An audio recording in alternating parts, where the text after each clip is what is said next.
Attendees are in listen-only mode. Good afternoon and welcome to our follow-up session to our webinar conducted last Friday regarding the provider fiscal impact analysis tool. So today's session will not have a presentation per se, but will be more of an open forum for fielding questions and providing answers. With us today is myself. I'm Robert White. I'm the Director of Administrative Services for DDA. A little later, we'll have my colleagues Patricia Sestoki and Rhonda Workman join to assist with questions related to policy and/or programs. And finally, and certainly not least, we have Drew Smith with us. Drew is a consultant from Alvarez and Marcel. So Drew will kick things off with a recap of the questions we have received offline between, the webinar last Friday and today, as well as provide, if needed, further demonstrations of the tool. But before I turn things over to Drew, I just want to talk a little bit about the format for Q&A. As most of you are accustomed to, you can type your questions in to the underneath the question banner using the GoToMeeting interface. Also, if you'd like to ask your question in real time, just ask us to unmute you and we'll unmute you so that you can ask your question in real time. So with that, and without further delay, Drew, take it away. Thanks, Robert, and good to see you again. Some familiar names on the call. Thanks for everybody who's made some additional time to meet with us today. Like Robert said, I think our hope here today is to have this as a kind of active working session with folks, as you've had a little bit more time with the fiscal impact tool to talk about what's working for you, where additional clarification is needed to try to problem solve some of those items in real time. Because chances are, if it's something that you're trying to work through, there's someone else who is also trying to work through it. So to start us off, from the first webinar we did, and for those who joined us on Wednesday, this is going to be a very similar structure, and so might be some repetition at the front end here, but we'll get into questions immediately after. But after the first webinar, there were a series of really great questions that were asked or posed, and what we started to see were some common themes of clarification that might be needed or might be helpful for everybody to hear kind of that same answer. And we've done some of this updating in the frequently asked questions document, but wanted to start today off talking about some of those items. So the first is a very technical component, and we've actually made the update, but haven't posted the update in the spreadsheet yet. So there was an issue with the 8-person non-geographic differential residential community living group home rate not populating in the workbook. That was an item that we thought we had fixed before the release, I think it was earlier this week, Robert, that seems to still have a bug in the spreadsheet that's out there. So we've updated it, we've modified it, we've done additional testing, and that seems to be working. That'll get released for agencies. I think that's going to impact a very small group of agencies. So for those who do have 8-person homes, we will be getting that out relatively soon. And then for those that don't, we're not anticipating any other changes in the workbook from a technical perspective right now. So even if that new workbook gets released, I think what the version being used currently is still fine for completion. So a couple of items as we went through the questions that had been written in and came in, and we were classifying, and I see that some of these are already being posed in the questions box here, so that is fantastic. Thank you. The first one is around fiscal year, right? So there were a couple of questions around what fiscal year do we need to use, what's the point in time for that PCIS2 data, and then what's the point in time for the LTSS data. So let's start with PCIS2. So PCIS2, what we're really trying to capture is a full year, right? So that 12-month period.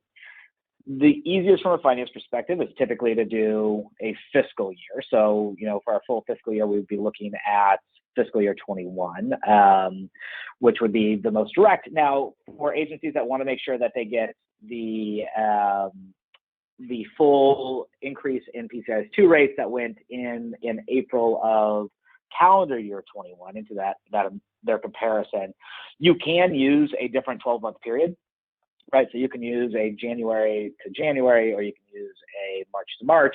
That's fine. We want to make sure that you're capturing a full 12 months. And if you are using something different than a fiscal year, we just ask that you let us know that in your submission, so that as we're comparing data, we can be cognizant of different points in time if that's what organizations have opted to use. So hopefully that helps. I know that point in time wasn't as clear initially, but really it's making sure that we capture a full fiscal year of revenues. The next pretty common question asked throughout, and I think was raised a couple of times during the webinar itself, was what rates are used in the workbook itself or in the tool?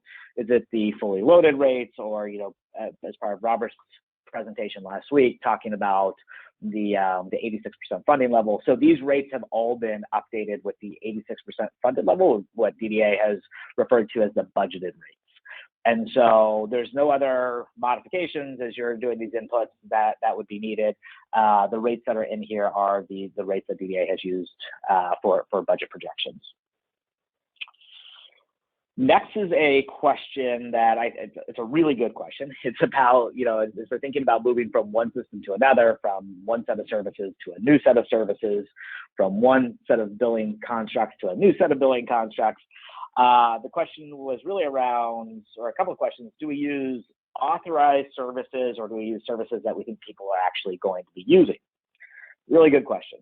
So when you're working through this, because what we're trying to identify is what will be the projected impact on revenue. So again, under the fee-for-service model, services that are not provided cannot be billed. And so I would strongly advise that organizations use the planned utilized services, right? So services you think a participant is actually going to access, services you think you are actually going to provide, because those are going to be the services that you can actually bill for. In PCIS with daily rates, so there's a little bit more flexibility there on how that might be interpreted. But really, as you move into that fee-for-service structure, we want to be very mindful of what we think we're going to bill is what we want to capture, so we can get this, good projection of where we see the revenues are going to fall. Last kind of bucketed item that we saw pop up in the questions that I want to talk about is dedicated hours. So there was some really good questions about, this looks fine, but what happens if somebody doesn't use dedicated hours each day? So for those who have gotten into the tool, you would recall that we asked for the number of daily units of dedicated supports that a participant is expected to use. So if I'm using dedicated supports only 2 out of 7 days, that becomes a little bit tricky, right? Because I'm putting in, and it might be falsely projecting a higher revenue for dedicated supports. So if that is the case, our recommendation would be to say, okay, if let's look at it for how many dedicated supports we anticipate somebody would have in a week. We'll divide that by 7 so that we get to that daily amount, right? So it might be lower across now 7 days than it will be on the 2 days that it's being used, but that'll allow the tool to account for kind of that different structure. We don't have the capacity in the tool to say, let's do it day by day for how somebody might be using it a little bit differently. And so, I think that's the most direct, straightforward workaround for capturing some of that nuance that, again, we try to build the tool that works the best for everybody, knowing that you guys are providing support to about 20,000 people with very unique needs. So, there will have to be a little bit of kind of modification for situations like that, but that was one that we saw come up and wanted to make sure that we addressed. So, Robert, I think with that, I will pass it back to you, and we can start looking at some questions.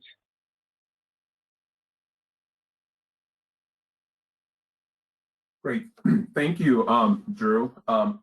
Drew, do you feel the need to share your screen, or are you okay? I think as we start to get into questions, it might be helpful to have the workbook up. So if you want to give me the control there, Robert, I'm happy to pull my screen up. I've got the latest version of the workbook open. Great. You are now the presenter. All right. Okay. Let me make sure that. So the first question is regarding what I believe they mean to say is the 5.5% increase, the APRA increase, and how to handle that in PCIS2 rates. So if you are using a period of time,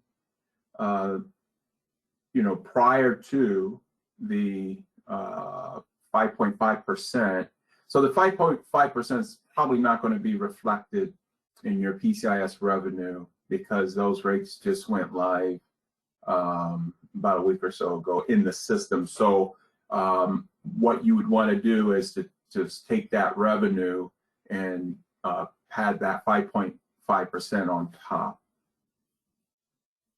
when you're putting that number in. We've already yeah, so I hope that answers your question. Drew, a question for you. When figuring out the PCIS estimated attendance for a meaningful day, do we estimate attendance in 15-minute increments or in day increments? So interesting question, and this might be one where we might want to ask that Mary, maybe you come off mute so we can have a little bit of a conversation here, make sure that we're understanding this correctly. But let me jump into meaningful day first. Back it out here so we can kind of see.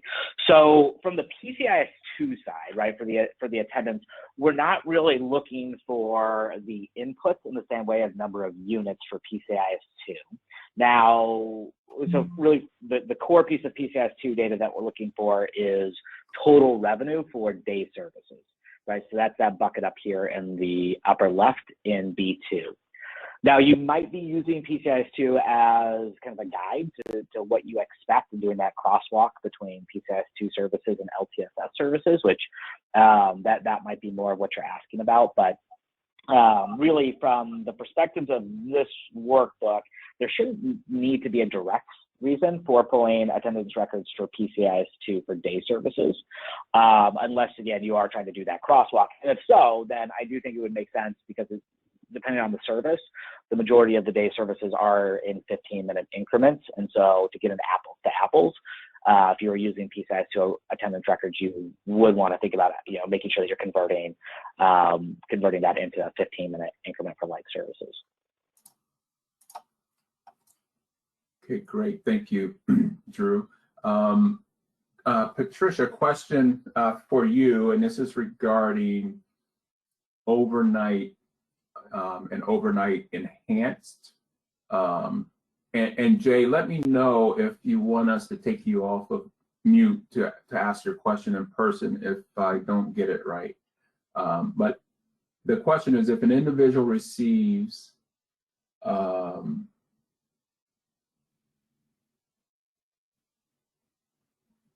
I'm sorry, Jay. Jay, is it okay if we take you off mute to ask your question?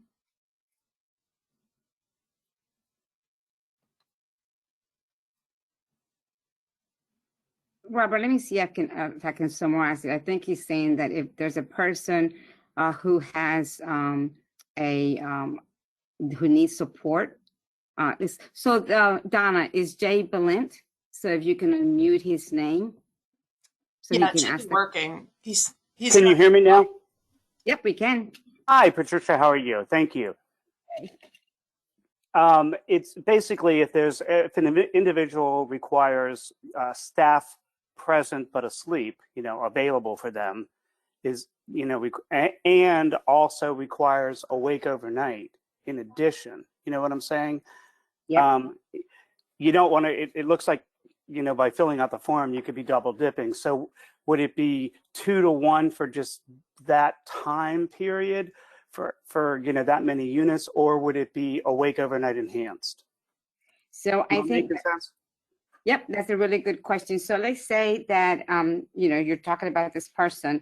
If you already have overnight supports in that house, then the additional hours that the person would need would be dedicated supports. Okay, perfect. Okay. And so, but if the person needed dedicated supports and then additional, then it would be additional staff, like a 2-on-1. But based on your scenario, it would be your house already, like say, has overnight supervision. So that Correct. means this person particularly just needs dedicated support to support him those hours during the night. So to take that one step farther, then it appears that we would not be using overnight enhanced, if that's pretty much the That's case. correct. Overnight enhanced is on the enhanced community living group home model. Okay, got it.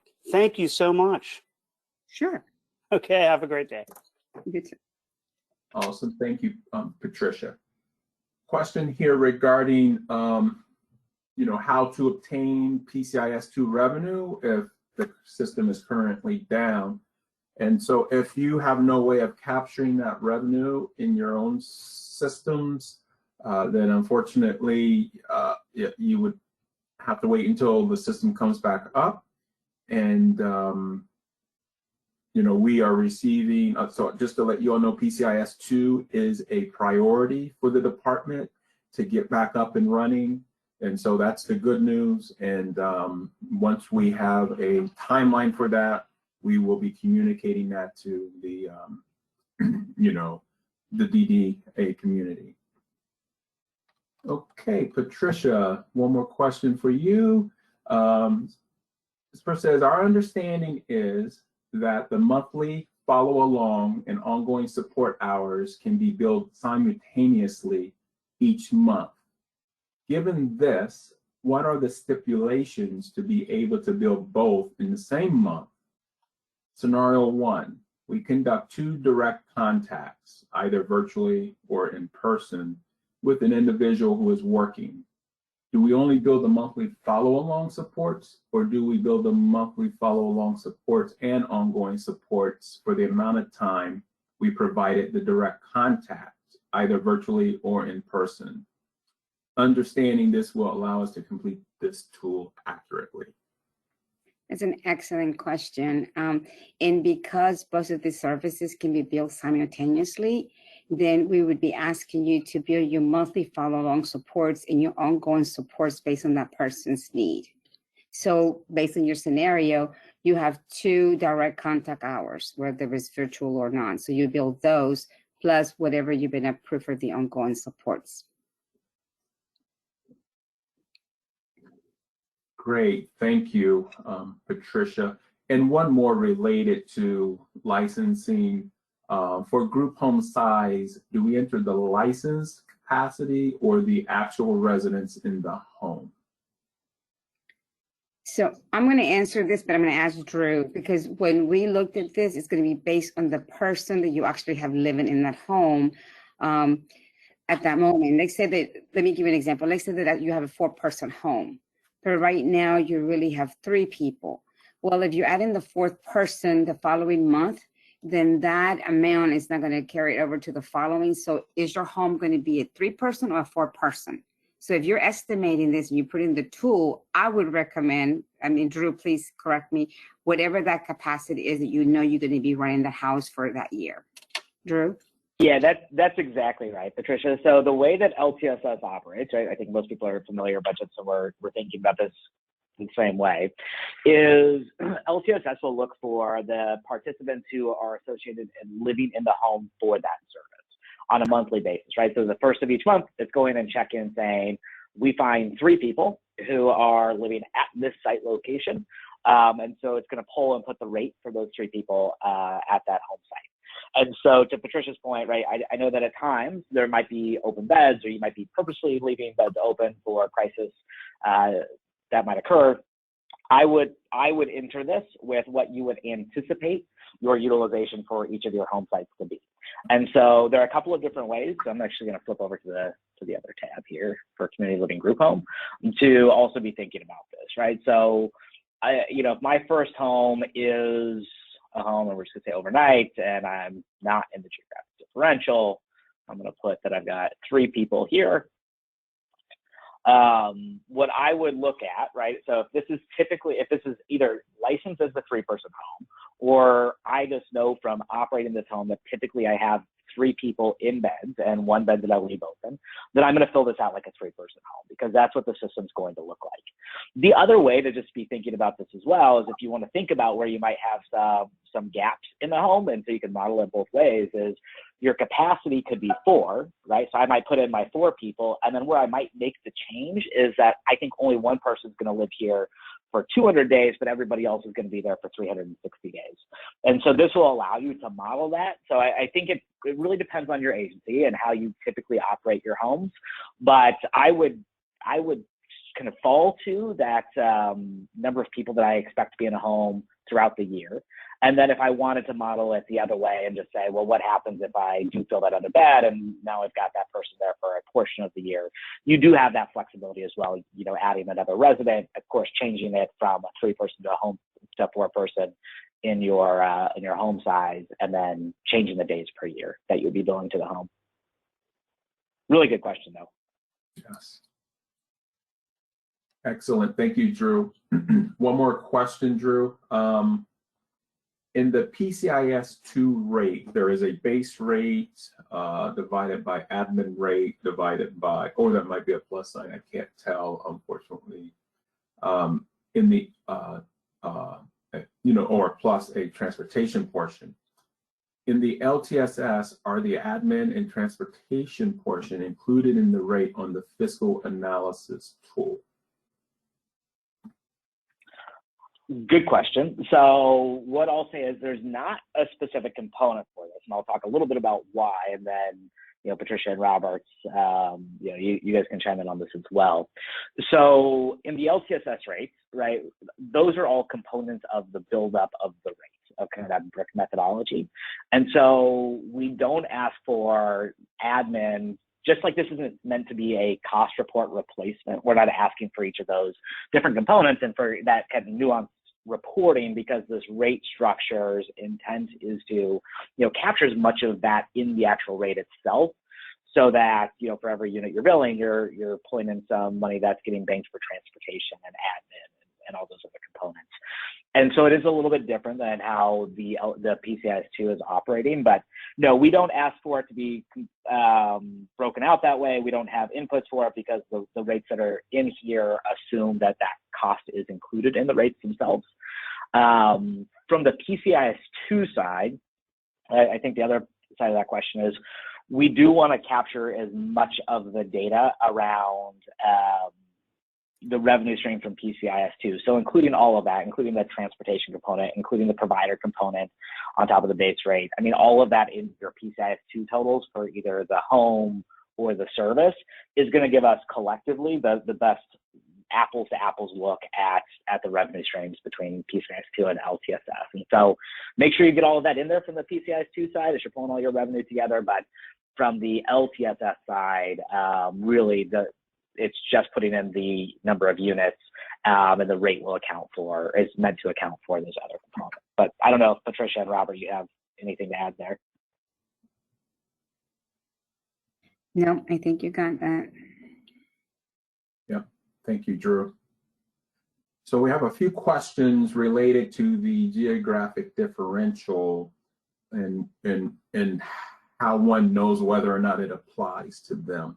So if you are located and providing services in one of these 5 counties, Montgomery County, Calvert County, PG County, Frederick County, or Charles County, then the geographical differential will apply to you.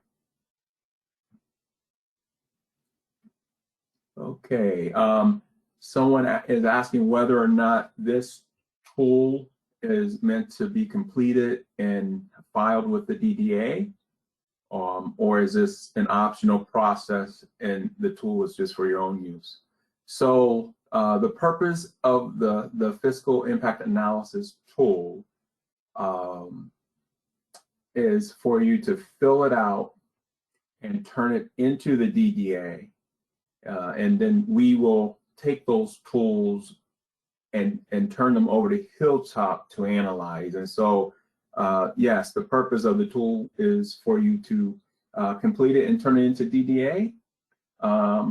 But you may also use the tool for your own use. But the primary purpose is, so that we can analyze, from an aggregate level, the impact of the budgeted rates. This tool, again, is not meant to replace the cost reporting requirement, so you still have to do that. This tool is strictly being used by DDA for this very specific reason of analyzing the impact of the rates. Okay, Drew, someone wants a walkthrough. You get to dust the tool off here. That says, please walk us through entering for a community living group home for a 3-person site where one person needs one-to-one dedicated hours for all 120 hours per week, and for a community living group home with 3 residents where one needs one-to-one dedicated hours for all awake hours, approximately 72 hours per week. Perfect. I was hoping you were going to call on that one because I think there's some interesting nuances that we should talk through with this group. So I'm going to put us at a 3-person home. And so I'm going to say I'm person 1, Robert is person 2, and Patricia is rounding out our home as person 3. I'm going to say that our home, typically our homes are going to run about 360 days for utilization, pretty constant. The 3 of us have been living together for a while. So again, what we see then is here's our daily rates. We do not have the geographic differential. We are going to be a home with overnight supports.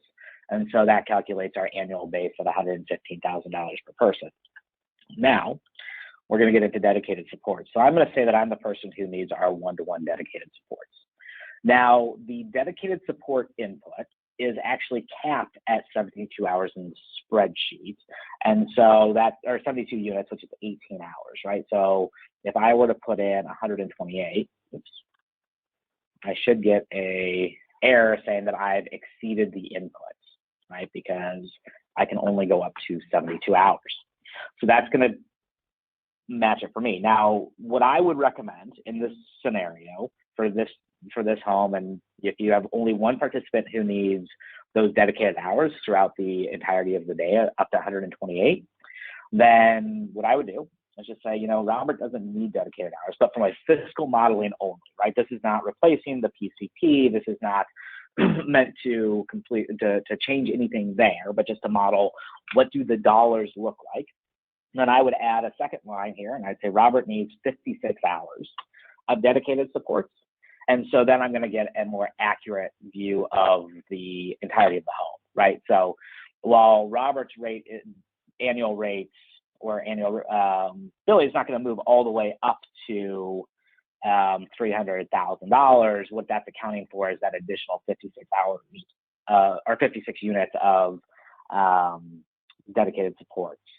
And so, I think you can use the additions and the lines here to make up for some of that. So it is a bit of a challenge. We could look at, do we make additional modifications to increase this? I think it's going to be probably fewer folks who need to make some of these changes. But if this seems to be a limitation for, I think it was April who had posed this question, then we can meet offline and talk about, some other ways to address this. But hopefully it meets the needs. And then if we go back over here to our example, if we're thinking about it for, I think the second person in the home needs, let's see, one-to-one dedicated hours for all awake, so 72 per week. So, right, again, this is based off of a daily unit. So if we do 72 hours in a week, let's pull up my trusty calculator so I'm not putting in false numbers here. We'll do this math together and we pull it up over here. So if we're going to say that it's for 72 hours in a week, we're going to divide that by 4 units in an hour. Oh, I'm sorry. We're going to multiply that by 4 units in an hour. 4. 288 units. Then we're going to say we're going to divide that by 7 because, again, we're trying to get to is a daily number of units. And so what I'm going to put in here is now 41.14. So I'm going to put that in here. So 41.14. Clear out Robert's dedicated hours. Example. and so then that should be my multiplier to get to that total April. So hopefully that's helpful. Of just, again, there is a little bit of nuance in what we have to do at times to kind of address the structure of the spreadsheet and the individual nature of everybody's needs that we're trying to model here. But that would be an example of how we would project that out for the full week, and then on a daily basis of how many units that would look like.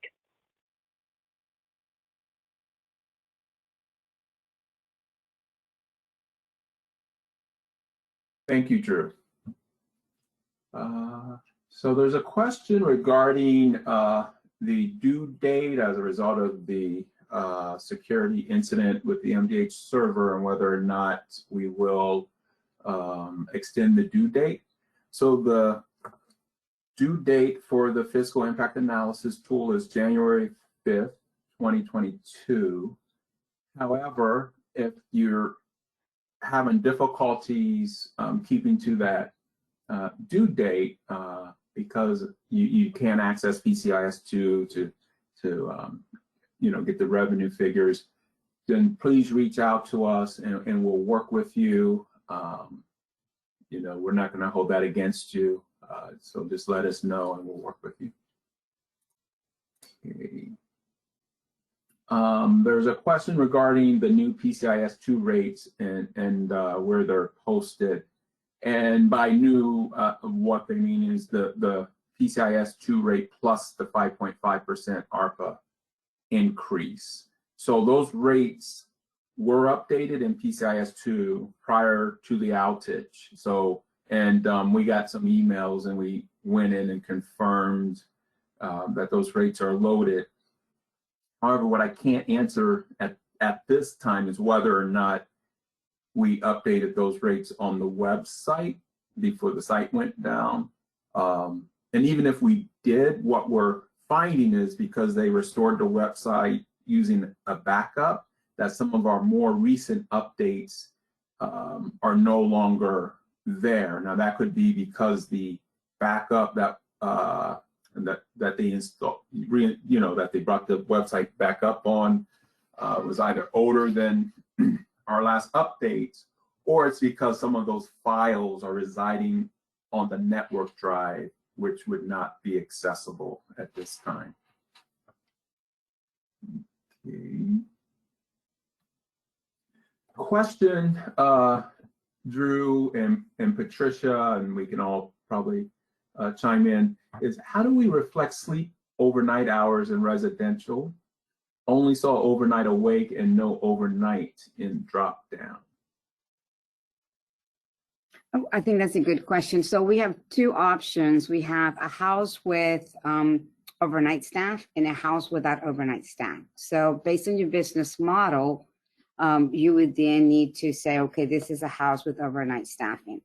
If you have an overnight staff at home, but then you need what you typically would consider awake overnight hours, then that's going to be the dedicated supports that you need for that house in addition to. And I'm just trying to talk this way to kind of do the comparison of what you're used to dealing with in PCIS2 and how you would be implementing the new rates. So the providers are usually known to know awake overnights, this many hours. So that awake overnight, if you already have a house that already has an overnight staff, then your awake overnight supports for that person would be dedicated. Drew, do you want to add to that? No, I think that's exactly right. So we don't have an awake overnight here, right? Because that's not the way that the service is defined or kind of built out in LTSS. So I agree exactly with you, Patricia. If it is a home that just has overnight staff, and they can be asleep overnight staff, but they're overnight staff in the house, then you would pick that. If there's nobody who's there overnight, you would go no overnight. And then if there is somebody in the home who does need that awake overnight, using dedicated hours to account for that.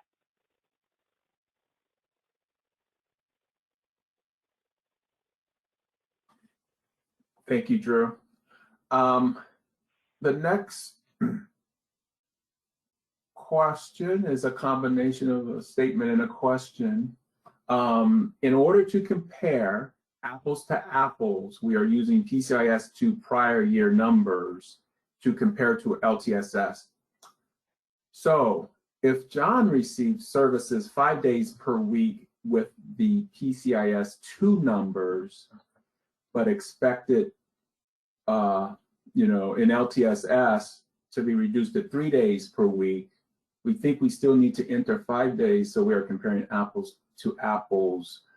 And we may ask you to come on mic, but I'm gonna ask Patricia and Drew to help me here. I'm trying to figure out why their needs would change if, you know, it's based on their PCP, but I might be missing something. Patricia or Drew. Yeah, Donna, let's go ahead and open the mic, but let me just try to answer it first and I'll then flip it to Drew. So I think what is real critical to think about is what services are you offering? So let's say, because this is very open-ended, so if you're going to do residential services, then you know you want to plan out for the whole everyday 365 days. If you're doing meaningful day, then you need to start forecasting a little bit about that. And I'm going to ask you to talk about going through the spreadsheet to look at people in meaningful day, because meaningful day is something where you probably was starting to think in what would that look like, you know, 7 days a week for a person or 5 days a week for that person. So it all depends on specifically what you're asking us. So do you want to clarify your question for us to make sure that we can answer it correctly? Patricia, is that Jaleesa? Yes, Lisa Yes. Miles. Mm-hmm. Okay, the mic's open. Okay, can you hear me, Patricia? Yes, again. Okay, so to answer your question, so unfortunately, especially with COVID, we have people who were attending day program or community program 5 days a week prior to COVID. And so now as we are moving forward, people coming back for services, it's anticipated that a number of people may not be attending the full 5 days per week. And so when I'm trying to compare what these new LTSS rates are going to do in comparison to what I was receiving in PCIS, I want to kind of make sure the data I'm entering is the same. So in that case, it's definitely going to be skewed if the numbers I use for John in PCIS were for 5 days a week. And then in LTSS, I'm anticipating him only through his changed PCP to get 3 days per week. Yeah. So I feel I have to either back 2 days out of the PCIS numbers or add 3 days to the, I mean, vice versa, add 2 days to the LTSS numbers. And I think, I don't know, I think providers, I'm just curious how everybody's doing that when they're entering this tool, because there are services and levels of services that have changed for quite a few people moving forward. So Jaleesa, now your question is making more sense to me, at least, being the newbie here. Some of the guidance that we gave during the webinar was that as you all are filling out this fiscal impact analysis tool, that you should base it on business as usual, just so that we are not carrying over any of the noise associated with the Appendix K flexibilities and other things under the PHE. And so that's would be a way of making sure you're keeping apples to apples versus, you know, comparing one state, you know, with the current state. I hope that helps. Drew, anything, or Patricia to add? No, I think the only, yeah, sorry, Patricia, go ahead. Oh, so I mean, I think the only thing I was going to add is, yeah, I guess the follow-up there would be, I mean, are you thinking that's going to be a majority of people in the program, or is that, you know, a smaller number? And I know that's a hard question to answer, and I think in some agencies it might be the majority of people, and others it might not be. So I do think, you know, thinking about that from your specific agency and how you think you want to do that modeling, because again, if somebody's going to come back only 3 days a week and they're not going to be filling those other 2 days with other things, then, you know, we do also want to be mindful of what does the fiscal revenue look like for your agency as you move into into that kind of go forward. So yeah, I think it is really up to you. I think Robert's exactly right. We do want to pull out those Appendix K add-ons that have been kind of in there during the pandemic, but that's a question that I think yours, Elise, is a really good one around what do we do coming out of this, and how does this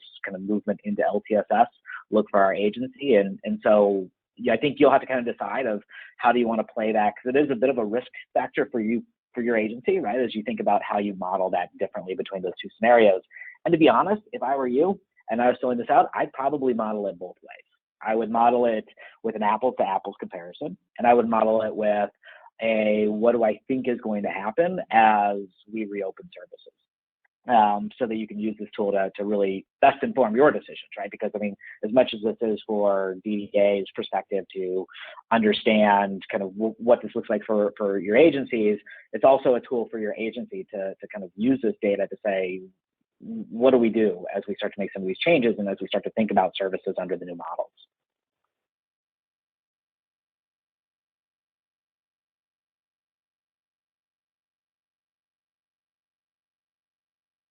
Thank you, Drew, for that. For community living group home, if no one in a home has dedicated supports in their PCP, how do we enter shared hours per residential site? Also, how do we determine how many hours are needed daily when they are listed in 15-minute increments in LTSS? Drew, would you like to take that one? Sure.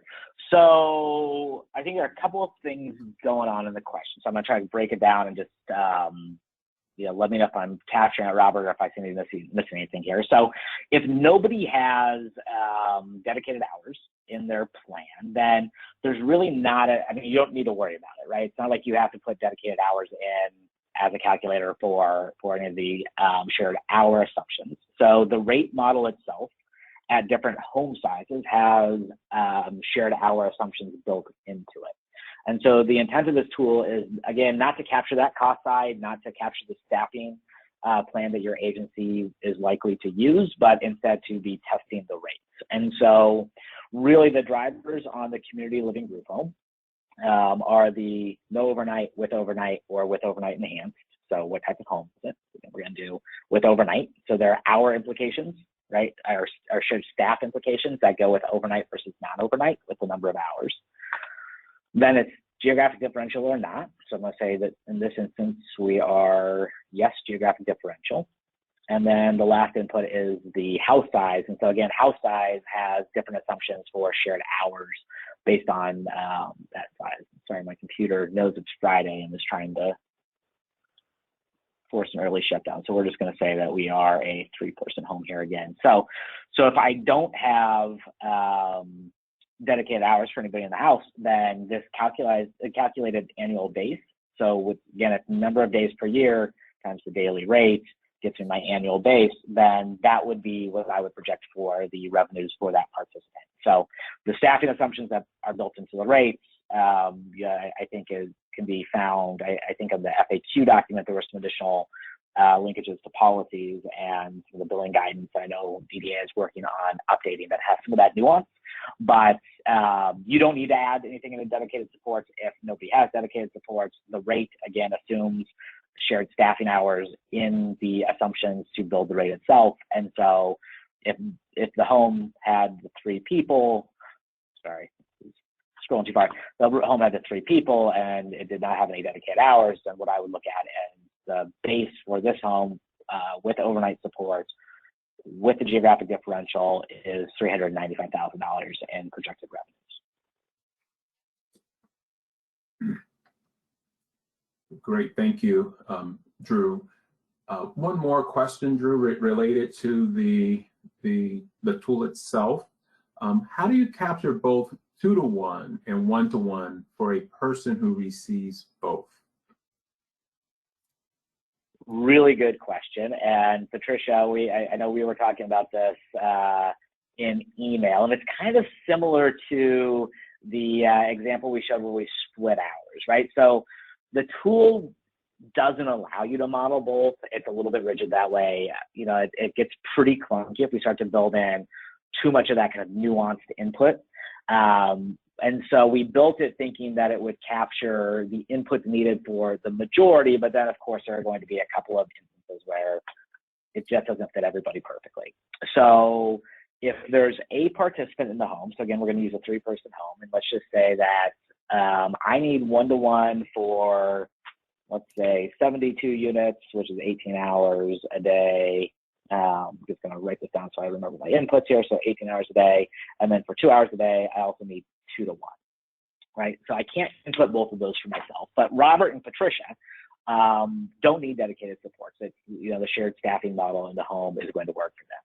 So I'm going to put on my line here, I'm going to do my 1-to-1. Again, I said that I'm going to need 18 hours, which equates to 72 quarter-hour units. And then I'm going to use Robert's line, and I'm going to model those 2-to-1 dedicated supports. So again, I'm going to say that for 2 hours a day, 8 units. Drew needs those 2-to-1, but I'm going to model it on Robert's line. So that way, again, we get our total revenues. Now, I understand it's not going to be that clean in every home. And there are going to be homes where everybody, needs some sort of dedicated supports. And so it is going to get a little bit trickier for some homes, but we're hopeful that this workaround works for the majority. For homes where it is trickier than this, I would recommend reaching out to Robert, and we can set up some time to try to problem solve and think of other workarounds to support capturing that time and capturing what you anticipate to be true provided supports under dedicated supports to make sure that we're capturing it all. But for most situations like that where it's just one individual, and hopefully that this is an easy enough workaround. Again, the intent of this is not to take it and go match it up against, from DVA's perspective, go match it up against the PCPs, or go and say, oh, maybe we need to make modifications. It's really to capture the revenues, right? So if we need to, kind of fit this in a little bit of a different way so that we're getting all of that data collected, then that's okay. Great, thank you, Drew. There's a request that we send you all the PCIS2 rates with the 5.5% ARPA increase applied. So, again, I'll check with my team to see if we have access to those documents. I know that they, put the documents together to post to the website. I just don't know if they have access to them or not, and if so, we'll send them out with the next communication. There's a question about, so I am in PG County. Do I still select geographic difference for community living group home? Yes. If you're in PG County, Montgomery County, Frederick, Charles, or Calvert, you would select the geographical differential. Okay. Are the units for dedicated supports for community living group homes supposed to be entered as a weekly amount or daily? Drew? That is daily. So we're asking for dedicated supports per day. So again, these are 15-minute billing increments. And so because, again, our multiplier here is the number of days that we anticipate each person in the home is going to be in the home. So here we have that 360. We want to capture the number of quarter-hour units that we anticipate someone is going to use on a daily basis as well. Thank you, Drew. And I'm going to, we're continuing to get questions around the counties and Geo Diff. So I'm going to type those counties into the chat. And we'll make sure that we include those in the revised FAQ doc as well. Okay. Please explain that overnight can be asleep or awake for the entire house. Patricia, would you like to take that one? Sure. So the configuration of the house. So yes. So if you have an overnight supervision, it's your business model. So if you have a person staffing overnight, I think is how you want to complete your business model. Drew, I don't know if you want to add anything to that outside that either you have an overnight staff or you don't have an overnight staff. Yeah, that's exactly right. I mean, it's one of those things that it either is for the house or it isn't for the house. And then again, you know, it's that use of dedicated supports on, is that on the wake overnight or that's needed to support somebody in the house specifically. And again, then is that for all sleeping hours or just a portion of sleeping hours? So completely agree with Patricia. I mean, it's either a house is or is not having staff there overnight, and then using dedicated supports as needed to supplement that.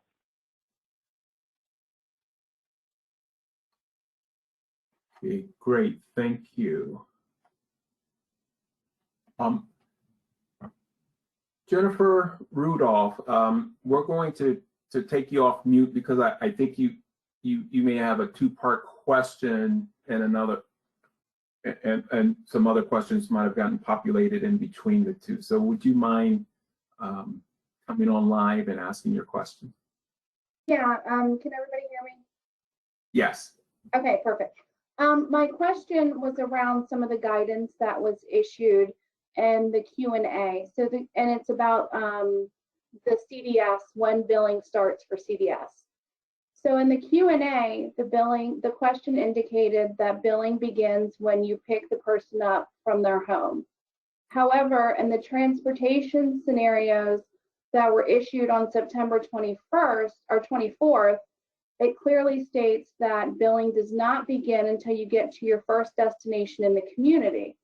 So my question is, because transportation is in the rate, it was always our understanding it doesn't begin until we get into the community. However, the Q&A answer that was offered indicates it can begin when they are picked up from their home. And that's a really good question. We'll have to look at the guidance and clarification. For CDS is when that service starts. And so the service starts when they get into the location when it relates to transportation. So Jennifer, we'll look at the guidance just to make sure that it mirrors when does it start. Okay, perfect. Thank you. Sure. Great. And just so you know, a lot of people have had lots of questions about when does transportation or a service starts, when transportation is included within that service. So I think we'll just need to provide some additional guidance and scenarios so that folks will understand when, and then what happens between if you're in CDAs and you're using transportation. And that's a little different. So we'll go through the scenarios and make sure we provide some additional clarification. Great, thank you, Patricia. Drew, question related to the tool, or more of a request for a demo. Would you give an example using the tool for a 4-person house who has awake overnight staff where only 2 people require the awake overnight? Sure. So we said a 4-person house, right? So let's do a not Geo Differential because we've been staying over there. So I'm going to add, I saw a name that I haven't seen in a while, Chris Parks. So I'm going to put Chris Parks in our house here with us. Hi, Chris. It's good to see your name. I saw your question, and you're exactly right, Chris. We are trying to pull out any of the, so Chris, just so everybody's aware, Chris had asked, just for clarification, to take out any of the additional supports or add-on supports that were added as part of the pandemic under the Appendix K, and we are asking for that to get removed so that we can, you know, again, look at this from an annual year where we don't have some of that kind of added revenues, but what would be a quote-unquote standard or typical operating year. So we've added Chris to our house with us. We now have, again, our daily rates. We have our then calculated for all of us our annual base. And so now we're going to say that for, scroll over here, for our dedicated supports, we're going to say that Robert and I need, oh, come on, computer. My computer catch up here. There's a little bit of a lag. All right. Robert and I are both going to have 1-to-1 dedicated supports. Check that. And we're going to say, let's just say for easier math, that we both need 10 hours of dedicated support. So we're going to multiply that by, of course, 4 units per hour. That gets us to our 40 hours, or 40 units per day, right? So we're going to assume that, now, again, this is assuming that both Robert and I need that 1-to-1 10 hours a night, right? So we might both have more complex medical support needs, and at night there are bigger concerns, and so we really need to have to consider help to positioning or helping do constant checks to make sure everything's okay as we're sleeping. So let me get back over to this house. Again, I apologize for the delays here on this spreadsheet. It is becoming pretty frustrating. We can get back over there so we can see our totals. Okay, so then again, what we see is we've got Chris and Patricia with their base rate. We've now added in those daily awake overnight hours, 1-to-1 dedicated supports for Robert and I to show the change then on the revenues for the home.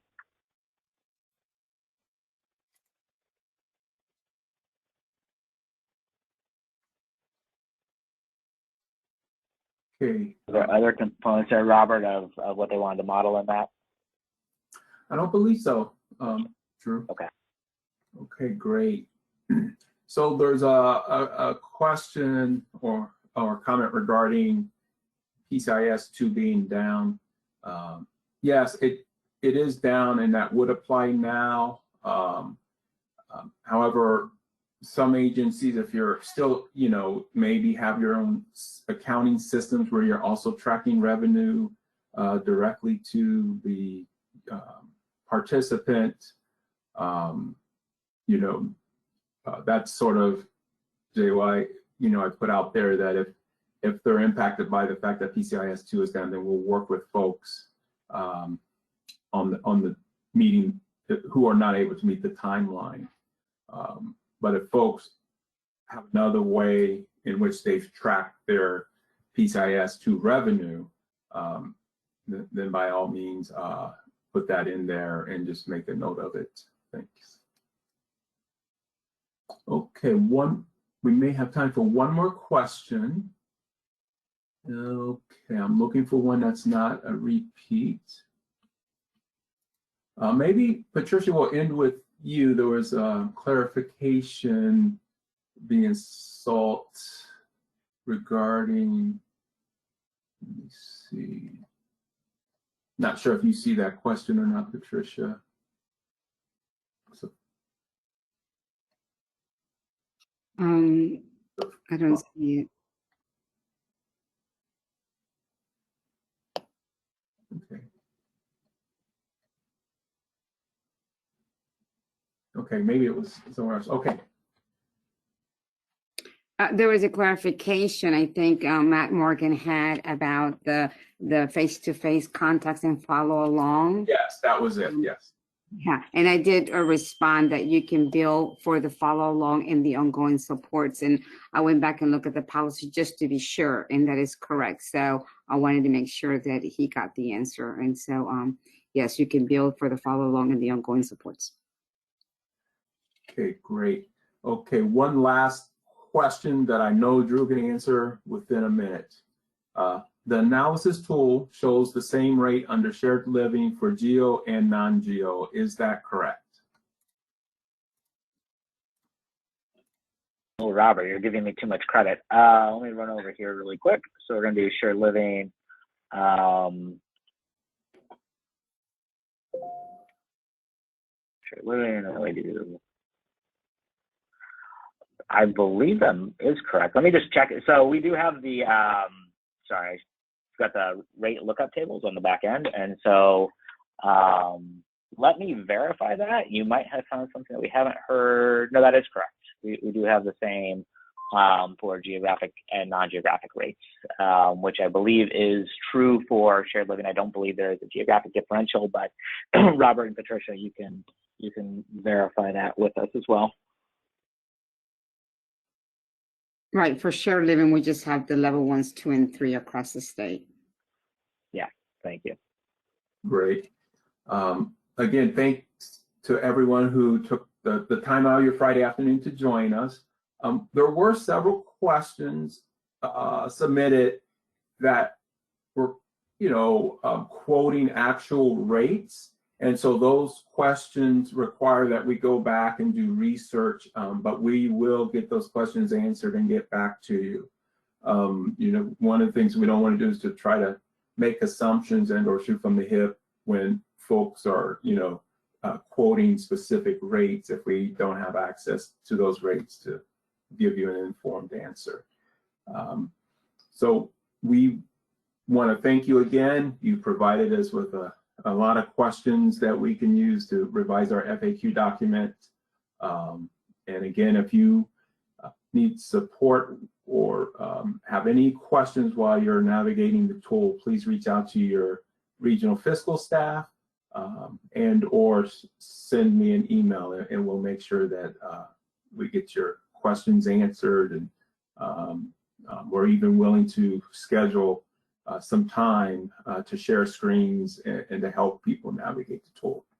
We're here to assist you. Thank you, everyone.